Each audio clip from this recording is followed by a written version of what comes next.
right, you heard the music. You know what that means. It means it's time for the Live Zone Prime Time. It's 9 o'clock. I'm producer Chris. That's Tony P. And he has a cupcake because he just came down from the Fox 5 holiday party. Look at that array. He came bearing gifts.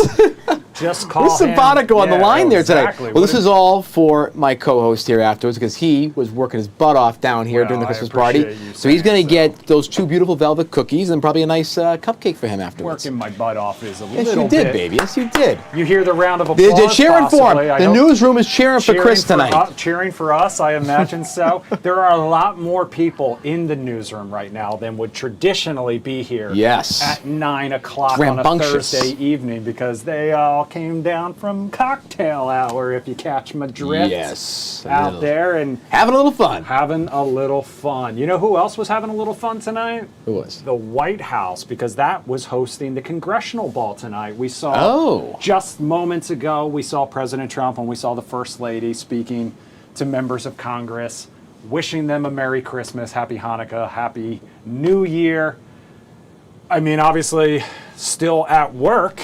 But getting to enjoy everybody's phones it in, though. You know, everybody phones it in right around December 10th or 11th now. Yeah, we're right there. Everybody's phoning it in. I mean, it is circle back. It's circle back. We'll see you in January. Circle back season. You hear that, Sam? Circle back season. Circle back.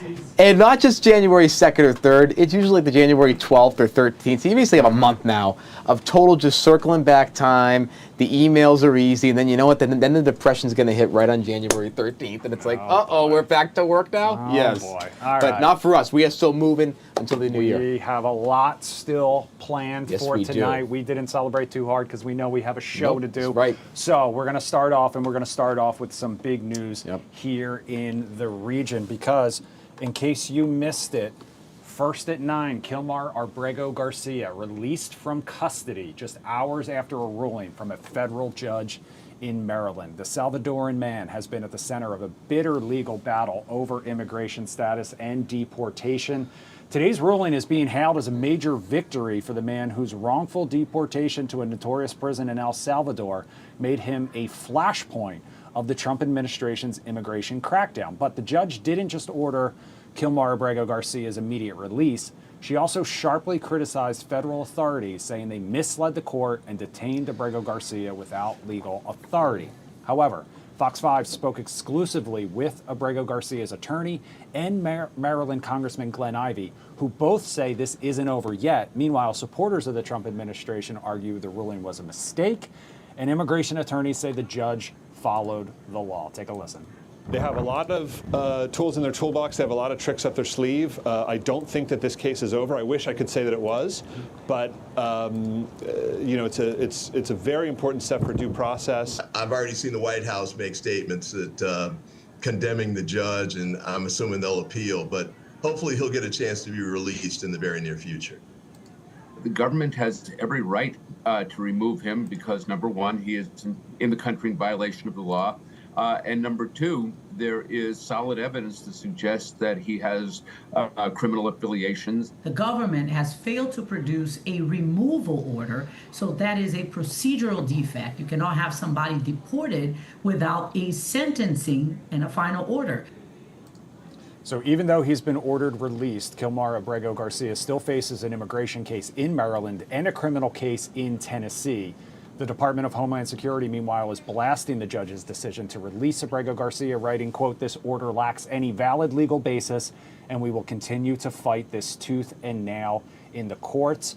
We hear that Kilmar Abrego Garcia is on his way back to his home in Maryland.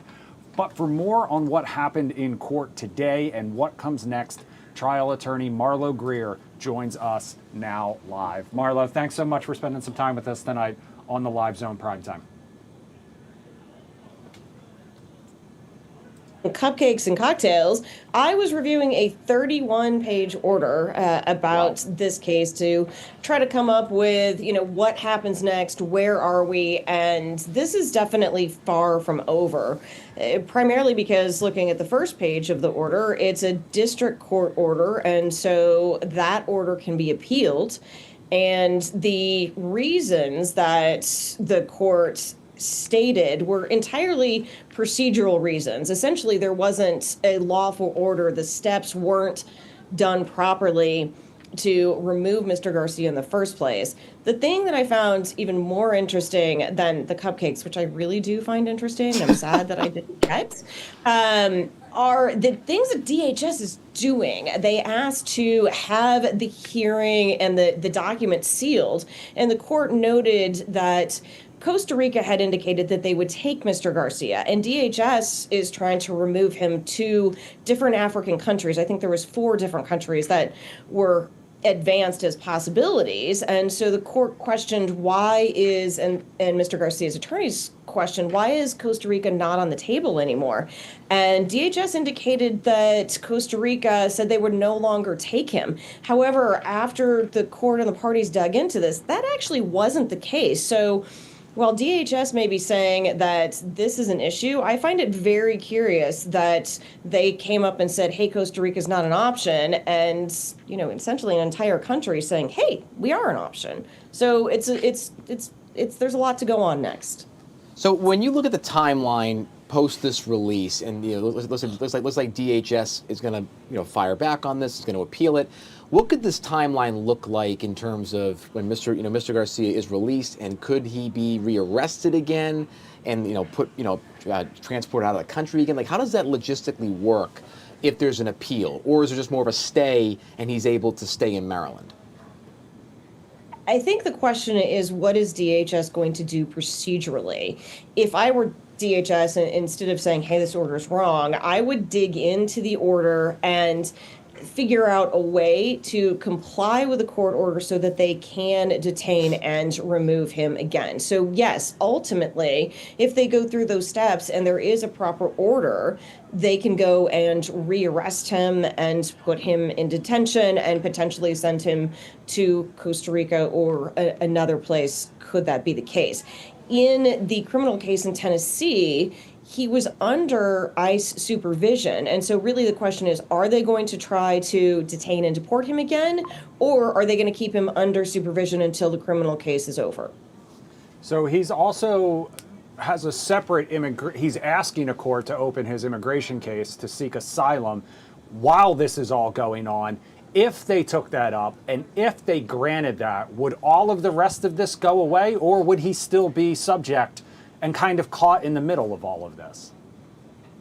That is a lot of ifs, and he would, I believe, still be caught in the middle of it. If he is granted asylum, then he still has the criminal case that's pending in Tennessee. And so he would still be under ICE supervision for the criminal case that's pending in Tennessee, and that has to run its course.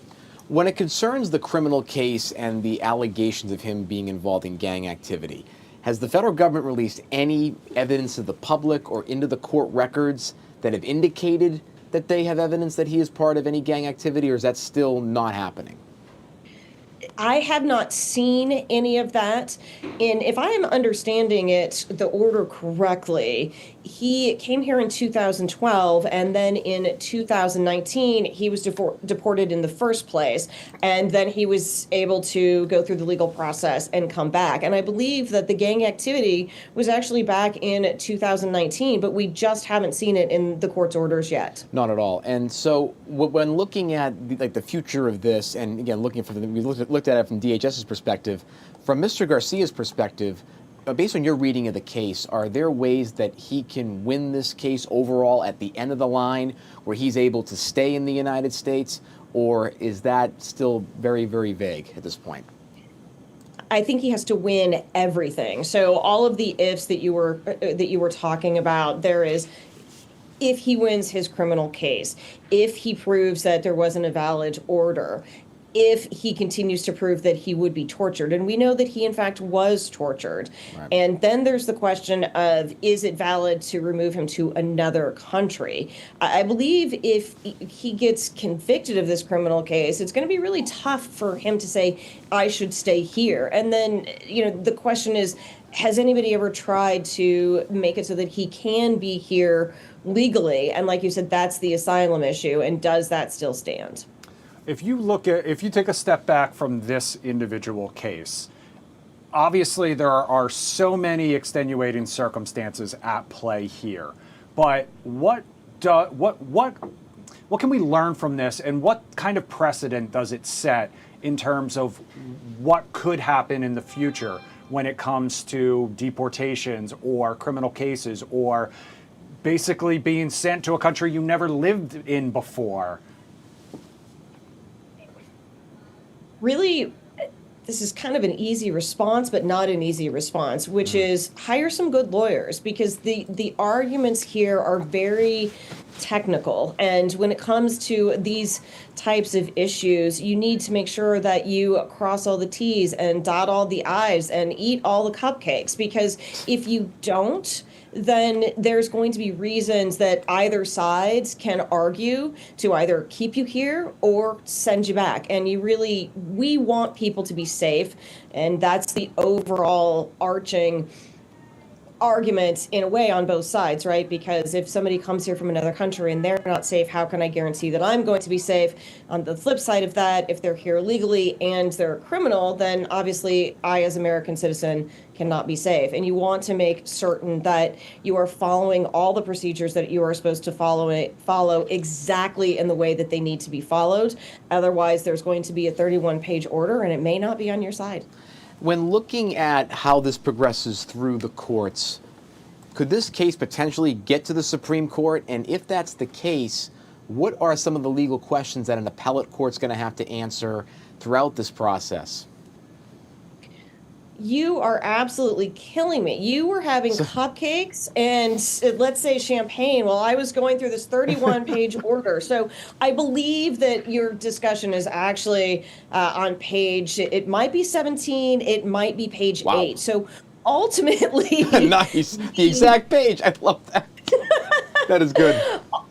Ultimately, the arguments that are being advanced by this district court was there a valid order to remove him in the first place? Right. And this court actually questions whether even the Tennessee criminal case is appropriate. I believe it references whether the criminal case is retaliation, and can that be proved? But what the Supreme Court typically looks at is not things that we care about as average citizens, right? There's a criminal in our country. No, there's not a criminal in our country. Right. What the court cares about is, were the proper procedures and were the statutes followed? And did this court in particular make a proper ruling that Mr. Garcia did not have a proper order of removal in the first place? And so that really is the crux of those 31 pages, and I believe that that's what they will dig into. Can they find something else? Of course. I mean, it's 31 pages. You can find a lot to dissect in 31 pages. Sure can. All right. Marlo Greer, trial attorney, political Thank commentator. you. That was good. Yes. You broke that down so easily. Thank you so much. Yes, as we discussed ahead of time, I am no legal expert. Nope, I'm not either. We're just... One con law class in high And school. we promise to save a cupcake or a cookie for you. So... I appreciate that. Yes, Next and time, champagne. I'll wait The for champagne's it. over there, I think, somewhere. Man, I didn't get any champagne. All right, thank you so much for spending some time with us here on the Live Zone Primetime. In the meantime, we do want to move on to some local school drama we've been following as well today, because let me make sure we're starting where I want to start. All right, so we had Montgomery County and Prince William County. So we're going to start in Maryland, and it's the battle over redistricting. And this is happening in Montgomery County, Maryland. Several proposals up for debate. And until the school board picks one, families across the district are in limbo, unsure if their children will stay at their current school or move entirely to another. A final vote on a proposal is not expected until March, which leaves them in limbo. Like I said, Fox 5's Sydney Persing speaking to some of the families at that meeting earlier tonight. She's going to have a live report coming up on Fox 5 News at 10 here on Fox Local. In the meantime, down in Prince William County, Virginia's Department of Education has launched a new accountability system that separates school accreditation from overall performance. And under that new model, all 13 Prince William County high schools fell short. It's the first time they've ever been labeled conditionally accredited after missing one new requirement, which is offering certificates of program completion for students who don't qualify for a diploma. The school board says they've never offered those certificates because they don't want to lower graduation expectations.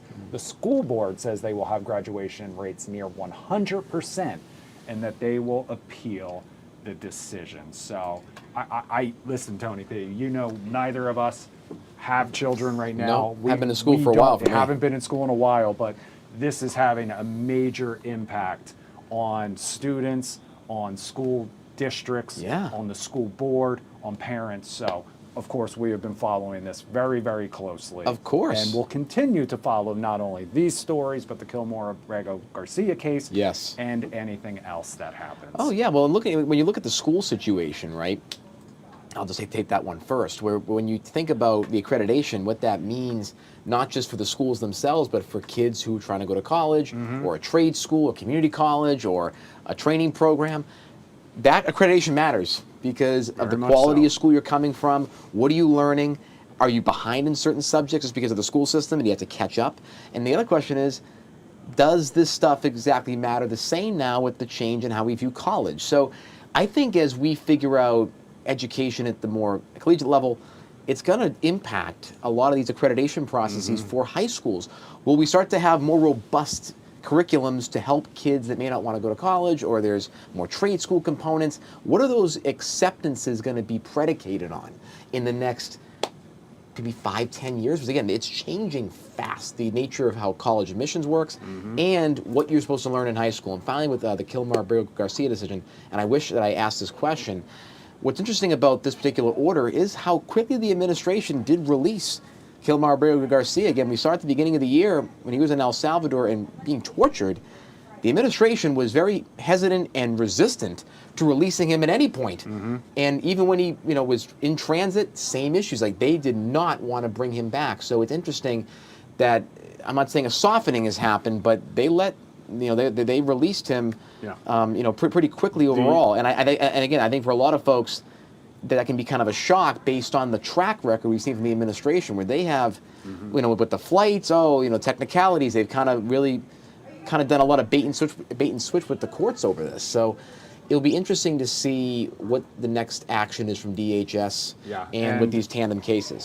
This isn't so much the legal aspect of it, No. and not speculating, cannot imagine putting myself in his shoes. Can't- But yeah, personally, at the yes. same time, once you've been through this fight to stay here, Right. but feeling like you might have a target on your back from this course. administration, how much longer would you want to actually stay Well, here? and there's no evidence that has been presented that he is a gang member. It is all words. And I think that's the biggest thing that I think the American public wants to know, is that, are you lying and withholding this man's rights because of some that got to made my up question thing? a I mean, little. maybe it's not, but at some point there needs to be Which transparency. led to my question, and I know a lot of people were concerned when we were calling him a Maryland man, whether this could happen to them in any Right in way, our shape, or backyard. form, right in your own backyard. U.S. citizens are being deported too. Like, Yeah. it's happening. So that's the biggest fear is, again, not just the logistics and the legal side, but imagine going to a country you've never been before, being uprooted from your family. We just saw on the Hill today there were there was a couple of members of Congress who brought former military members, veterans, who, one was deported to Korea, and the other one had his wife deported that was in here in the country legally. It's a lot of, and again, that goes back to logistical processing and the overall policy. And the question is, you don't always know where to draw that line and distinguish it. Well, we will continue to follow all of those stories and more. In the meantime, we're going to take a live look from our Fox 5 Skycam in Frederick, Maryland. You can see they're in the holiday spirit as well. Taking a live look at those boats all decorated. You see a couple people out there walking along the path. We're going to leave you with this live picture. We're going to take a quick break. When we come back, we're going to talk about what else Tony P was watching today while he was grabbing me those cookies. Yes. We'll be right back.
right, welcome back to the Live Zone Prime Time on this Thursday night.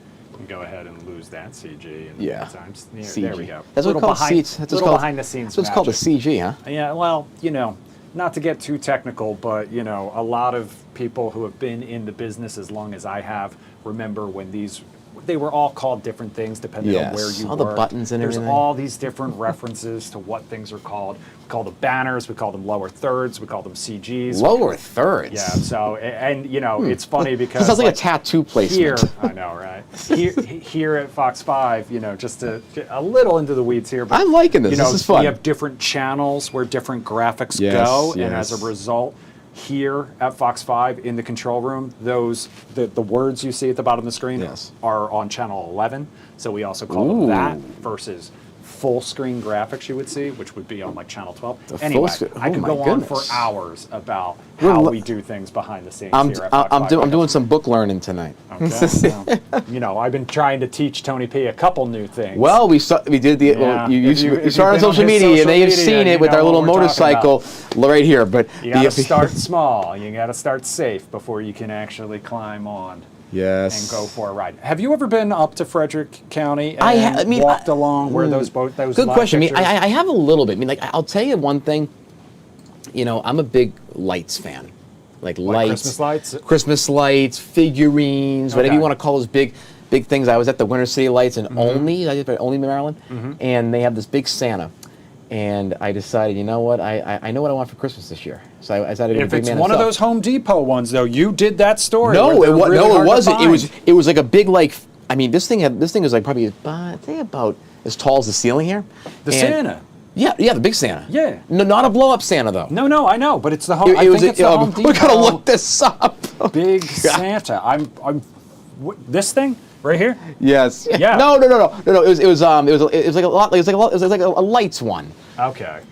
Because I was gonna say, you're killing me. These things are like super hard to find right now. Okay. Anyway, right, we got distracted. Yes. Let's get back down to business, and we need to talk about what am I really talking about besides this? So today. We're gonna start on Capitol Hill. So I talked about yesterday those two competing ACA bills that were going before the Congress. One on the Republican side was going to add some of that subsidy money to bare bones health accounts in the form of HSAs, health savings accounts, basically giving money directly to consumers. That was the Republican bill. Democratic side, we had a bill that was to extend the ACA subsidies for 3 years. They voted on both those bills today. They're working pretty hard in the Senate, and both those bills, sadly, had no on both of them. Both of them did not reach the number of 60 votes needed to pass in the United States Senate. So, as of right now, there is no deal on ACAs or any extension of them or pricing. So, heading into 2026, over 20 million people may be at risk for very high premium increases coming up. Tony P, do you think any of those Senate Democrats who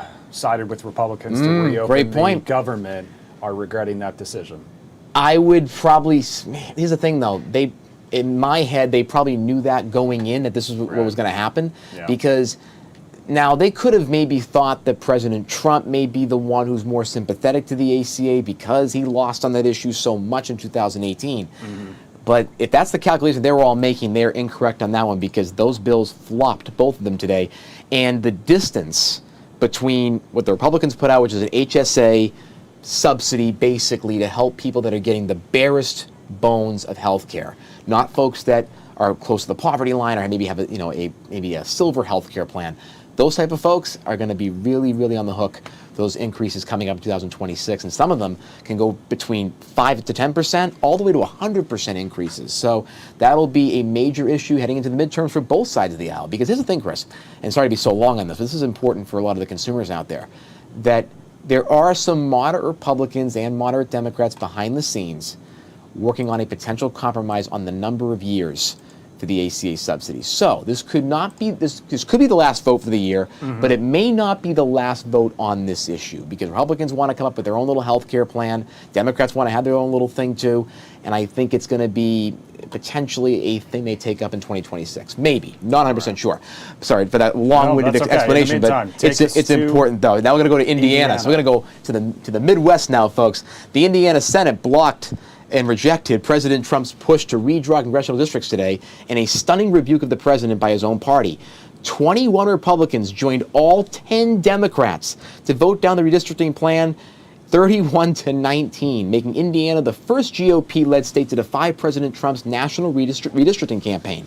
President Trump has threatened primary challenges against Senate Leader Roderick Bray and other Republicans who oppose the map, which would have eliminated the state's 2 congressional seats potentially. Several lawmakers cited violent threats and swatting attempts they faced during the debate, as well as overwhelming constituent opposition.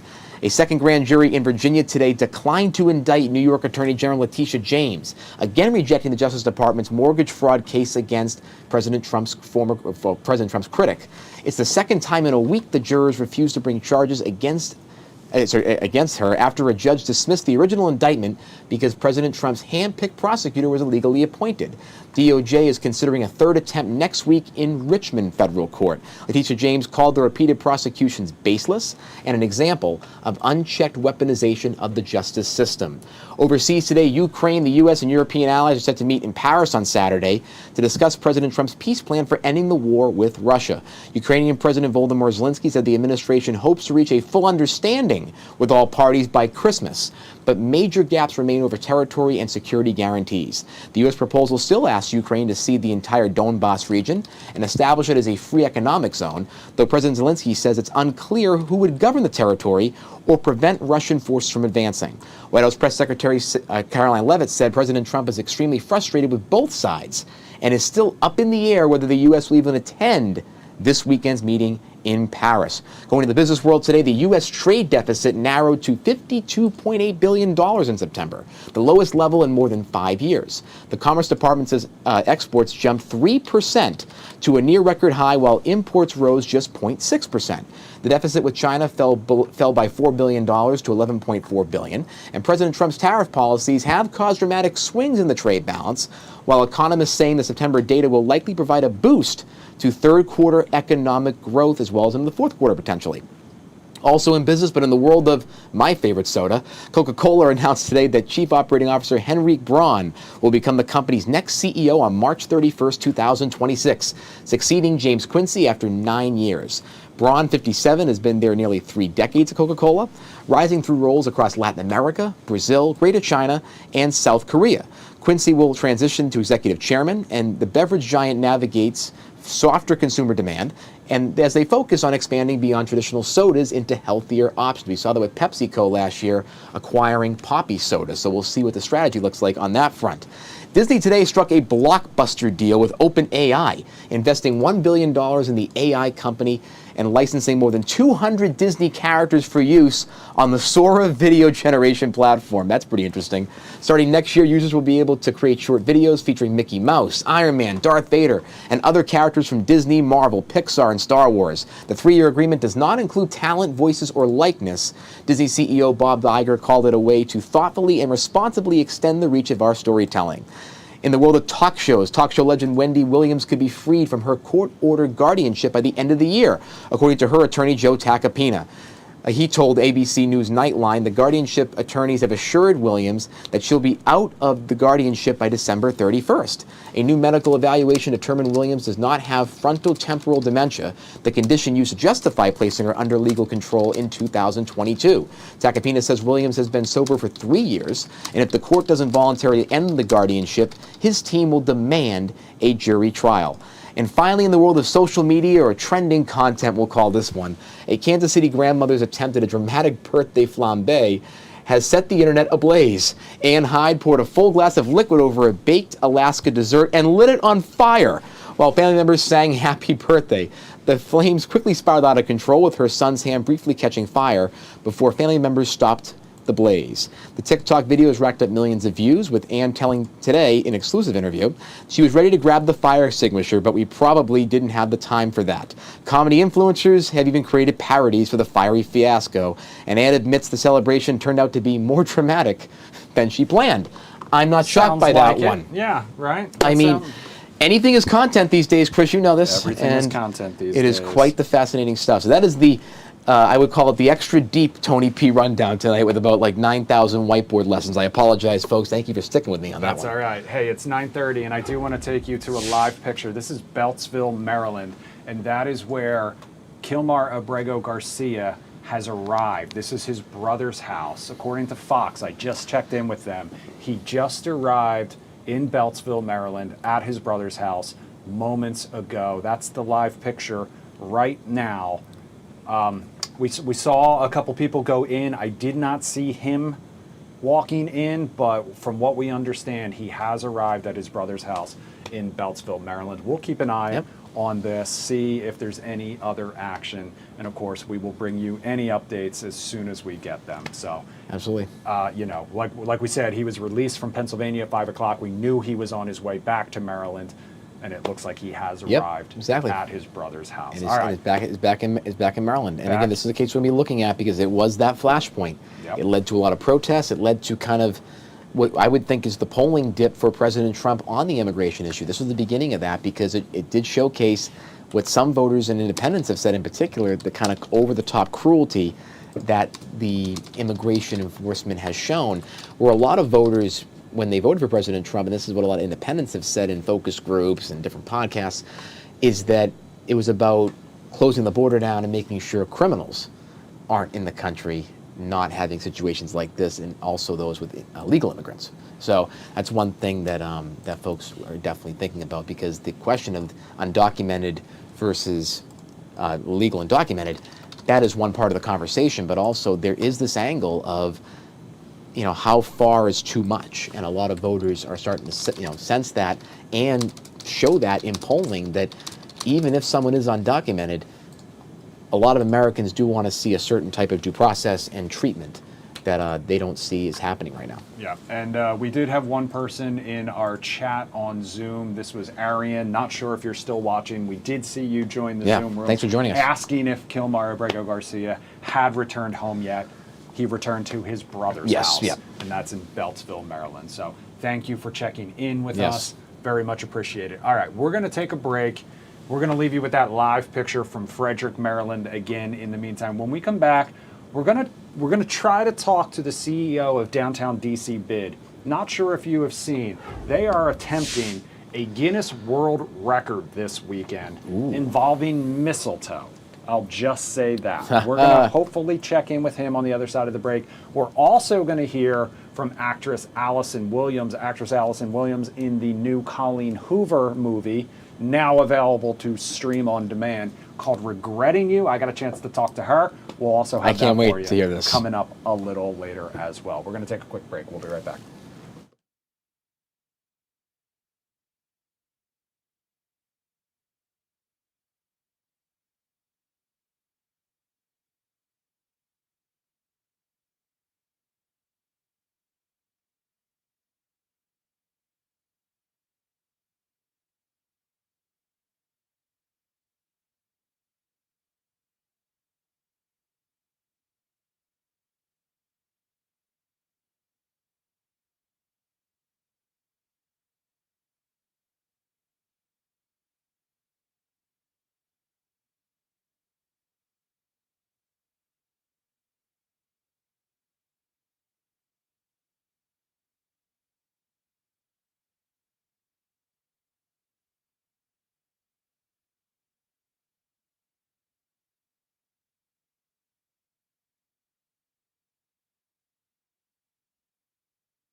Turn around, Clara.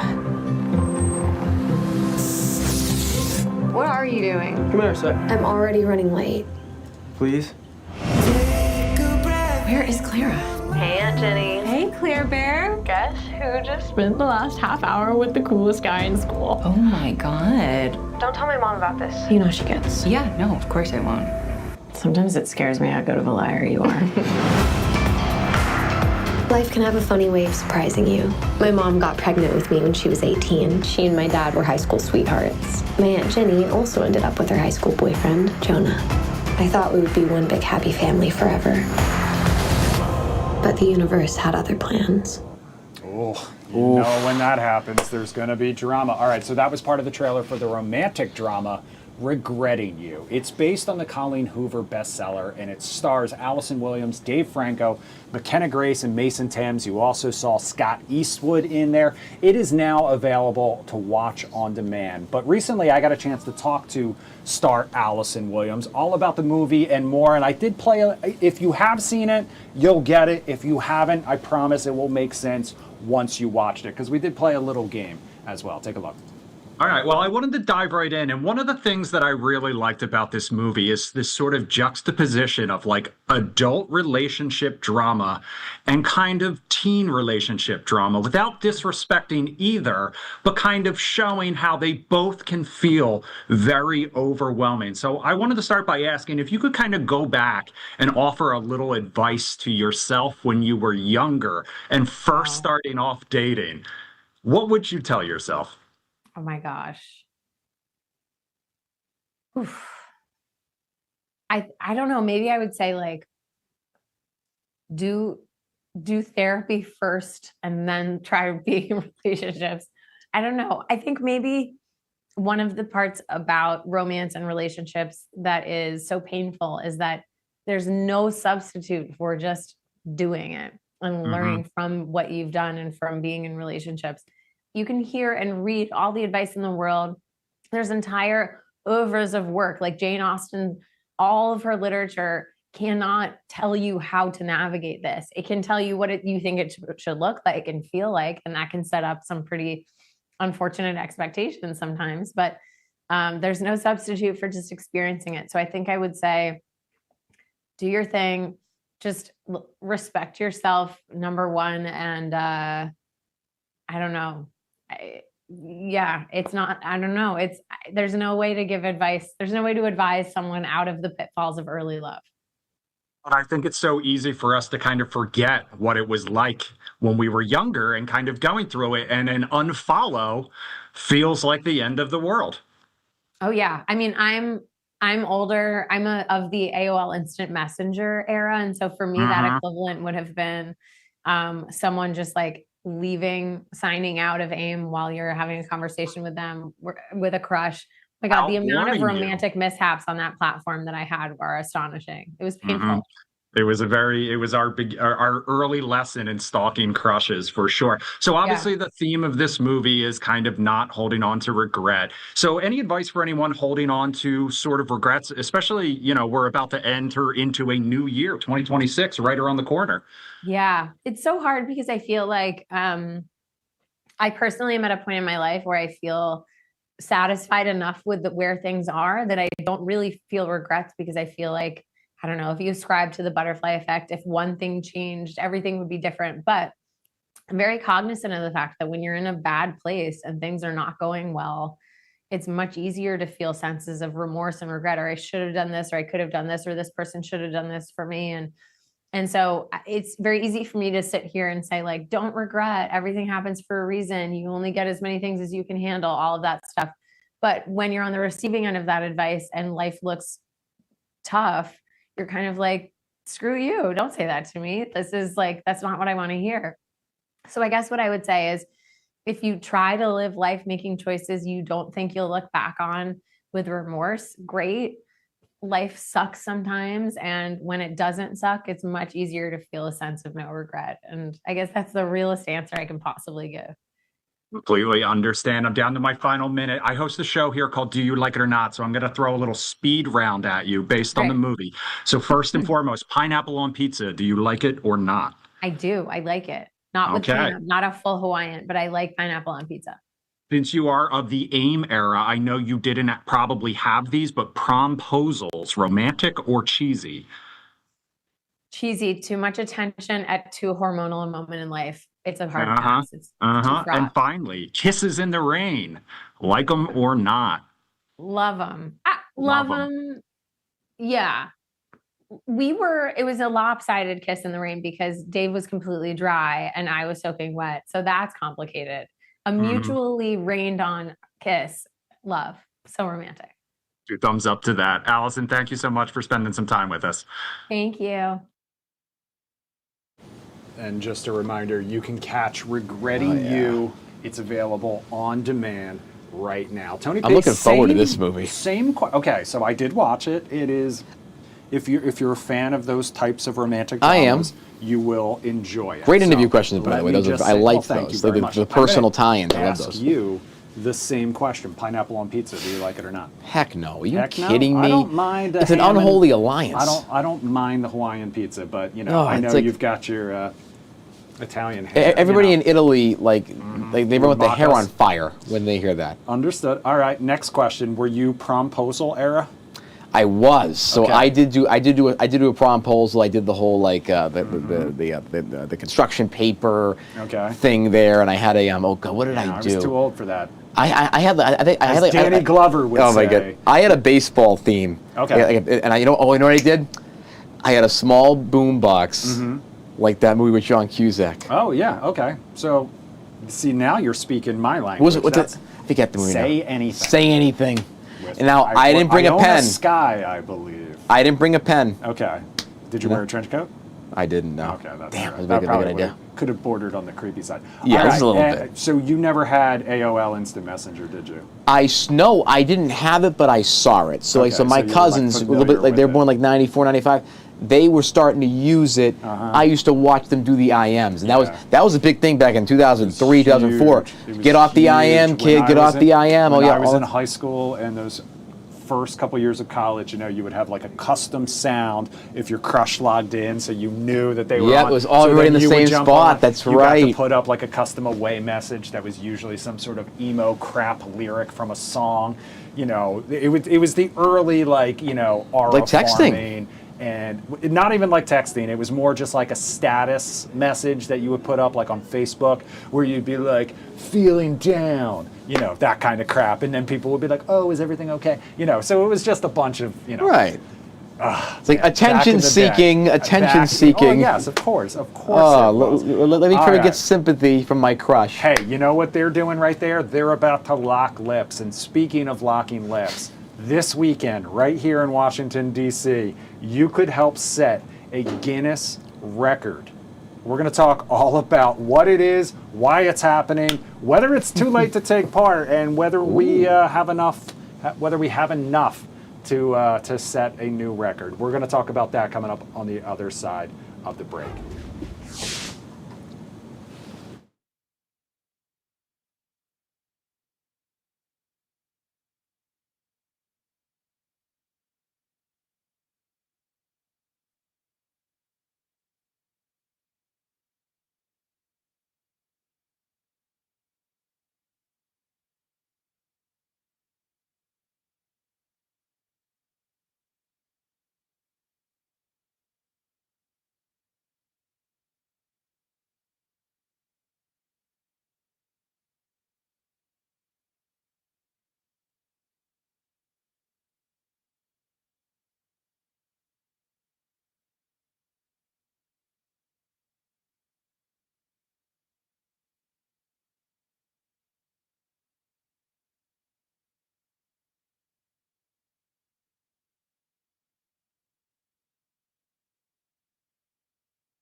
All right, welcome back to the Live Zone Prime Time on this Thursday night. Just about 9:46 now. Virginia may be for lovers, Tony P. You've heard that phrase before. It's the sign. Richmond. It's the sign. It's every part of the state you see it. But D.C. is puckering up this weekend, and they're doing it in an attempt to set a new world record. The downtown D.C. Business Improvement District is hosting a massive, quote, Kiss Under the Mistletoe event this weekend. First, though, downtown D.C. bid CEO Jaron Price is joining us live to talk all about this world record attempt and more. Jaron, thanks so much for spending some time with us tonight. Hey, thanks for having me. I appreciate it. All right, so where did this idea come from, first and foremost? Well, I got to tell you, there's a long backstory to it, but 13 years ago this month, I actually proposed to my wife, and I had this whole surprise proposal where I pretended like there was a national mistletoe. It was really just me holding up like a really cheap piece of mistletoe that I purchased from a craft store, downtown at a DC Memorial. But here we are 13 years later. We have this larger-than-life 600-pound ball of mistletoe that's suspended 30 feet in the air in the heart of downtown DC. And we are challenging all of the lovers in DC to come join us on Saturday and to break a world record. We are going to smash the current record attempt and make sure that DC holds the title for the most lovers under a mistletoe of all time. So we're very excited about it.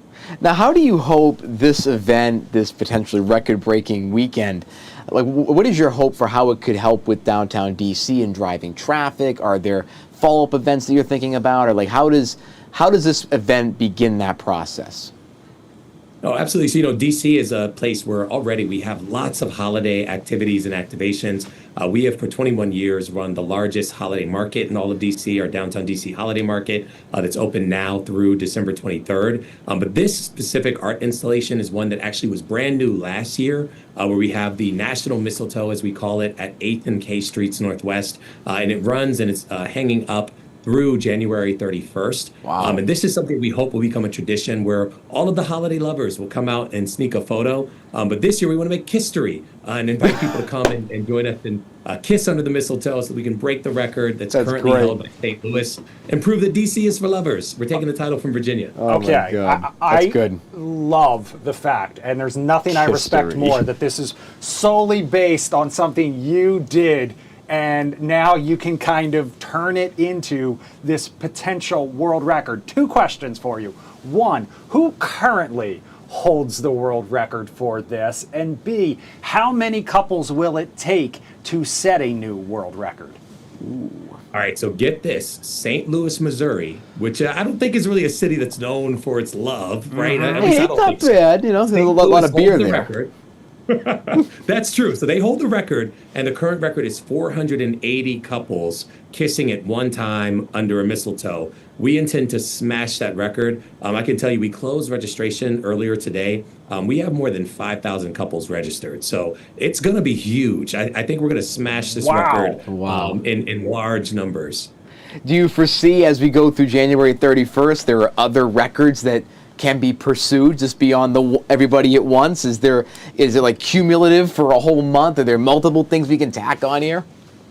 Well, don't get me started. I'm cooking up a lot of good ideas. I'll tell you, I think we posted this online and got folks interested in breaking the record. We've actually heard from a lot of folks who've said, I really want to kiss someone under the mistletoe, but I don't have anyone to kiss. So can the bid help me, find a lover? So we might have some matchmaking event happening under the mistletoe a little later this month. That is some good marketing. That is a great idea, especially since, if memory holds correctly, I believe the Sunday after New Year's is the most swiped day on dating apps, because people are like, all right, I've made it through the holidays, now I just want someone to cuddle up with. So between that and Valentine's Day, I think you guys have I can picture this. I can see this happening, and I know we're going to have you back here to talk about that. In the meantime, is someone from Guinness coming to establish that we're setting this world record, or do you guys have to film it, take submit it, a head tally, and then submit it? That's a great question. So I can tell you the Guinness adjudication team is actually en route to DC right now. There is a very strict protocol. They will be observing every part of the proceedings. You should know that there's some strict parameters around this record attempt. The kiss has to be held for at least 5 seconds in duration. So everyone has to kiss at the same time for 5 full seconds. They will be monitoring this and watching it, and we have to make sure that we hold it for the full 5 seconds in order for the record attempt to count. Let me ask you this. So as someone who's been working to really, build up downtown DC and build these type of traditions, and this is gonna, I think, be very successful. How do you build out traditions, do you think? Like, what do you think really makes a great tradition? You want to make this go beyond the last couple of years. Like, what are those intangibles, those just 2 or 3 things that really make a tradition stick? The thing that makes a tradition stick is, one, just having opportunities for connection and community and just bonding with people who you love. I can tell you the National Mistletoe was a new installation last season. We had over 10,000 people who visited this art installation. And I can tell you we had at least one couple that got engaged under the mistletoe last year. So we're very excited about that. Following in your footsteps. Right. Story.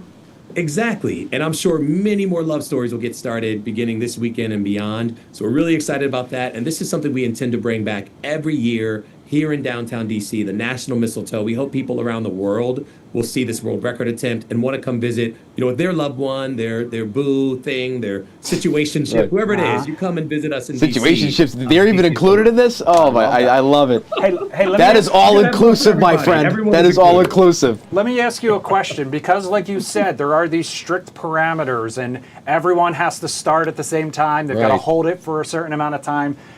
Do you have like a minister of kissing or a minister of love who's there with a bullhorn giving instructions and setting the mood a little bit? Oh my God. Do you need one? It sounds like we have some volunteers. I will tell you, we have an MC team that will be helping to guide us through this process. Go. That's smart. I will give you a quick breakdown of what needs to happen. So registered couples of consenting adults only, I need to say that because it's very important, have to come with their partner. So kissing partners come. Yep. They check in at 8th and K Street Northwest. Okay. They'll be ushered into what's designated as the Kiss Zone. In the Kiss Zone, we'll have live music, hot cocoa, drinks available. So we'll be having a good time as we assemble everyone together. Then when everyone's assembled, we'll have a big countdown and everyone will kiss, hold it for the 5 seconds that are required by the Guinness team, and then we will hopefully make history. And let me ask you, so if the record is broken, did Guinness symbolize that they're going to put their thumbs up? Is it going to be, hey, you did it? Or is it going to be, upon further review, we have to make sure all the I's are, the T's are crossed and the I's are dotted? So I tell you, they are very strict about their rules. They're going to be monitoring it in real time, but they will also let us know the results in real time. Oh, great. So we will know on Saturday if we've made history. Oh my God. Amazing. We're This so is a excited great for this. idea. I know you said registration is closed, but if people want to come out and watch this history in action, how can they do that?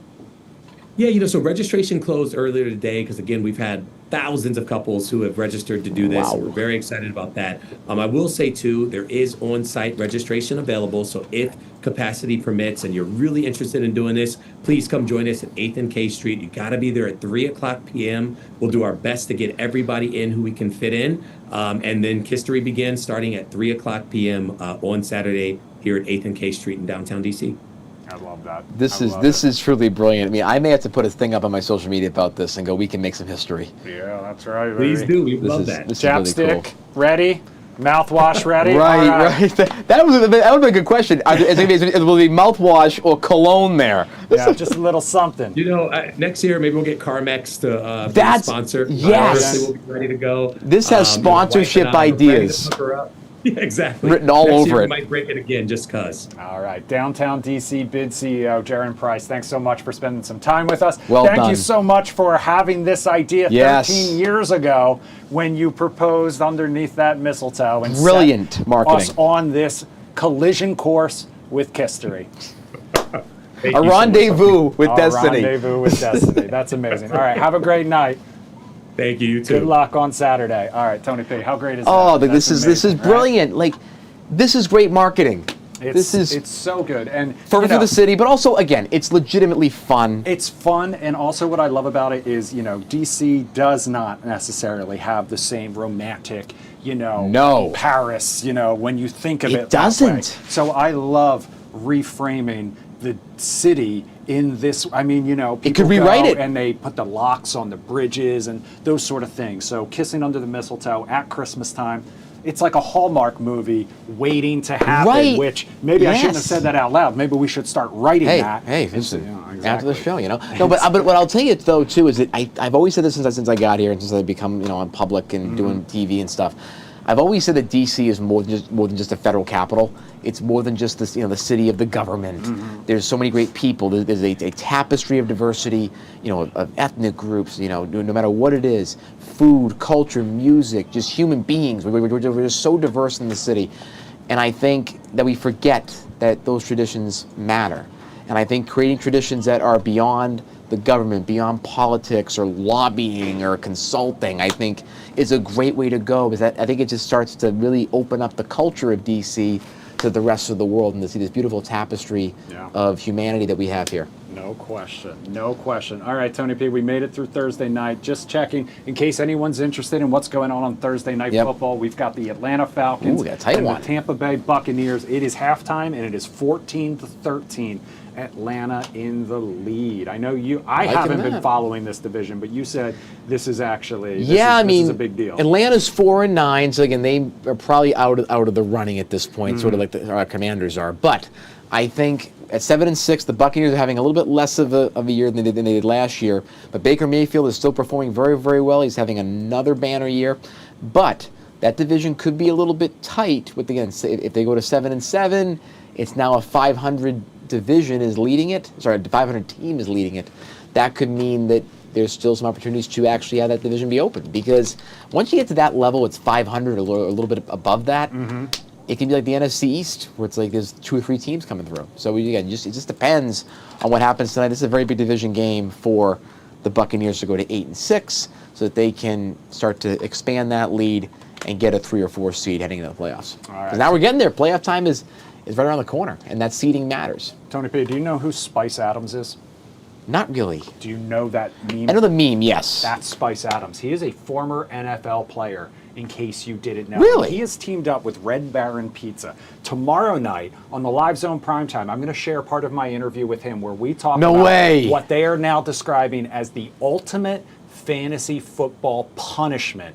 So this is, if you lose your fantasy football, you will get subject to this, they call it the humble pie. We'll explain all about it, and we'll also talk to him about this meme coming up tomorrow night right here on the Live Zone Primetime. It was a really fun conversation. The only thing is the quality, I recorded it on my phone, it wasn't the best, but we'll be fine. You guys exactly. We'll add some commentary to it. The questions are probably great by you. Well, Can't wait to listen to it. That. In the meantime, we will be back tomorrow night, same time, same place. Coming up next, we'll have much more on Kilmar, Abrego, Garcia's release. We'll also have more on the Montgomery County Public School boundary meeting that happened tonight. That's all coming your way in 15 seconds. Thank you so much for joining us, whether you're watching on Fox Local or Fox 5 DC's YouTube page. For Tony P., I'm producer Chris.